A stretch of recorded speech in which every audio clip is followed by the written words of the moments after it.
Well, I'm Karl Miltz. I went to Spartan back in the early 80s, became an A&P mechanic.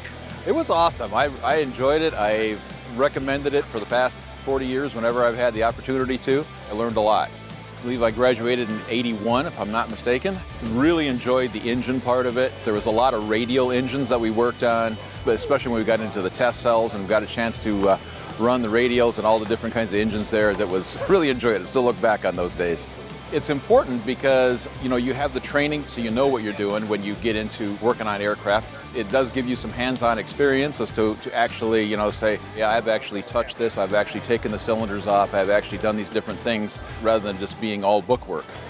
I'd say do it. If that's what your passion is, to be around aircraft and love wrenching on things, that's the best way to do it. And these people really know what they're talking about, and training is outstanding.